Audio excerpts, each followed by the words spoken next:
ब्रह्ममुरारिसुरार्चितलिङ्गं निर्मलभासितशोभितलिङ्गम् जन्मजदुःखविनाशकलिङ्गं तत्प्रणमामि सदा शिवलिङ्गम् देवमुनिप्रवरार्चितलिङ्गं कामदहन करुणाकरलिङ्गम्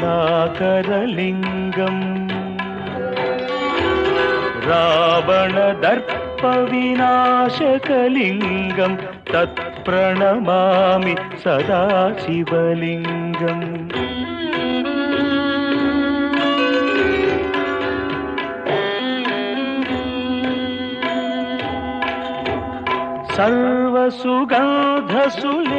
सर्वसुगन्धसुलेपितलिङ्गं बुद्धिविवर्धनकारणलिङ्गं सिद्धसुरासुरवन्दितलिङ्गं तत्प्रणमामि सदा शिवलिङ्गं कनकमहामणिभूषितलिङ्गं फणिपतिवेष्टितशोभितलिङ्गम्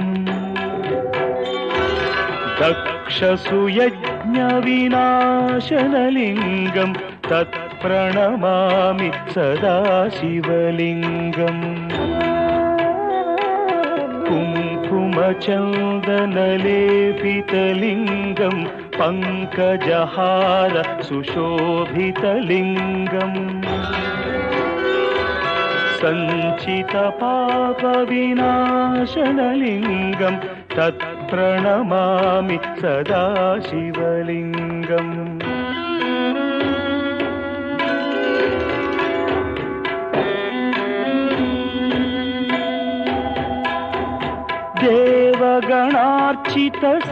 देवगणार्चितसेवितलिङ्गं भावैर्भक्तिभिरेव च लिङ्गं दिनकरकोटिप्रभाकरलिङ्गं तत्प्रणमामि सदा शिवलिङ्गम् अष्टदलोपरिवेष्टितलिङ्गं सर्वसमुद्भवकारणलिङ्गम्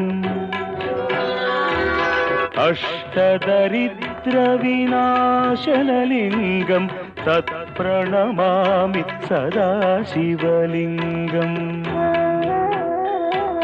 सुरगुरुसुरवरपूजितलिङ्गं सुरवनपुष्प सदार्चितलिङ्गम्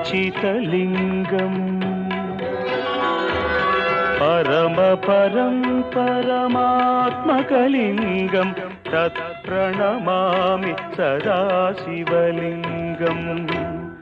लिङ्गाष्टकमिदं पुण्यं यः पठेच्छिवसन्निधौ शिवलोकमवाप्नोति शिवेन सह मोदते।